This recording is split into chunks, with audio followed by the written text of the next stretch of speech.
सामाजिक कार्य म्हणजे वेळ देणं आलं. मग नोकरी करता करता तुम्ही ह्या सगळ्या गोष्टी कशा काय ॲडजस्ट करता? म्हणूनच आपल्याला जिथे आवड तिथे सवड. बरोबर. शेवटी इच्छा तिथे मार्ग. नक्कीच मी नोकरी करता करता समाजसेवेचा वसा हा पुढे चालवतोय. त्याला कारण म्हणजे असं की माझी नोकरी ही अंबरनाथमध्येच आहे. हं.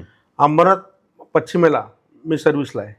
9 ते 6 जरी ड्युटी असली तरी लागलं सवरलं कोणाच्या काही अडचणी असल्या हं. तरी एका कंपनीमध्ये चांगल्या पदावर असल्या कारणाने हं. मला थोडीशी मुभा ही दिवसभराच्या कामकाजातनं मिळू शकते. हं, हं, हं. आणि संध्याकाळचा वेळ हा 6 वाजल्यापासून रात्रीचा अनियमित वेळ हं. हा माझा समाजासाठीच असतो. मी 6 नंतर अगदी लेट टू लेट 6:30 पर्यंत माझ्या ऑफिसला पोचतो. हरिओम पार्कच्या माझ्या जनसंपर्क कार्यालयामध्ये असतो हं. आणि त्याच्यानंतर अवेलेबल असतो प्रत्येक कामासाठी.